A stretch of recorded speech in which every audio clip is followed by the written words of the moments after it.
യൂട്യൂബിൽ നിന്ന് എങ്ങനെ നമുക്ക് ക്യാഷ് കിട്ടുമെന്ന് ഞാൻ കഴിഞ്ഞ റീലിൽ പറഞ്ഞു. എന്നാൽ ഫേസ്ബുക്കിൽ നിന്ന് എങ്ങനെയാണെന്ന് അറിയണ്ടേ?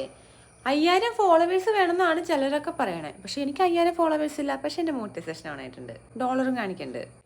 നമ്മൾ യൂട്യൂബുമായിട്ടൊന്ന് കമ്പയർ ചെയ്ത് നോക്കുമ്പോൾ എനിക്ക് തോന്നണം യൂട്യൂബിനേക്കാളും 10 മടങ്ങ് എളുപ്പമാണ് ഫേസ്ബുക്കിൽ മോണിറ്റൈസേഷൻ ഓൺ ആവാൻ. ഒന്നുകിൽ നമുക്ക് നമ്മുടെ പേഴ്സണൽ അക്കൗണ്ട് പ്രൊഫഷണൽ മോഡിലോട്ട് കൺവേർട്ട് ചെയ്യാം, അല്ലെങ്കിൽ നമുക്കൊരു പേജ് തുടങ്ങി ഇതിനുള്ള പരിപാടി തുടങ്ങാം. മോണിറ്റൈസ് ആയതിനു ശേഷം നമ്മൾ ഇടുന്ന ഓരോ ഫോട്ടോയ്ക്കും വീഡിയോയ്ക്കും സ്റ്റോറിക്കും റീലിനും ഒക്കെ വ്യൂസ് അനുസരിച്ച് നമുക്ക് ഡോളർ കാണിക്കും. പിന്നെ ശ്രദ്ധിക്കാനുള്ള ഒരു കാര്യം, നമ്മൾ എപ്പോഴും ഒറിജിനൽ കണ്ടന്റ് അപ്ലോഡ് ചെയ്യണം. മറ്റുള്ളവരുടെ വീഡിയോ നമ്മൾ റീ അപ്ലോഡ് ചെയ്ത് കഴിഞ്ഞാൽ ഉള്ള യോഗ്യതയും കൂടെ പോയി കിട്ടും. ഒരുപാട് ഫോളോവേഴ്സ് ഉണ്ടായിട്ടും ഫേസ്ബുക്ക് മോണിറ്റൈസേഷൻ ഓൺ ആവാത്തവരും ഉണ്ട്. ഫോളോവേഴ്സ് വളരെ കുറവായിട്ട് ഫേസ്ബുക്ക് മോണിറ്റൈസേഷൻ ഓൺ ആയവരുമുണ്ട്. Stars, brand collaboration, affiliate marketing, ഇതെല്ലാം നമുക്ക് ഫേസ്ബുക്കിലൂടെ ഇൻകം ജനറേറ്റ് ചെയ്യാനുള്ള മറ്റു വഴികളാണ്.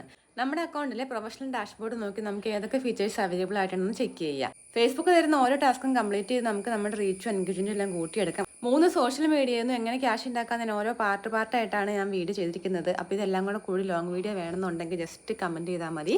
നമ്മുടെ യൂട്യൂബ് ചാനലിലായിരിക്കും അതങ്ങനെ വേണമെങ്കിൽ അപ്ലോഡ് ചെയ്യുന്നത്.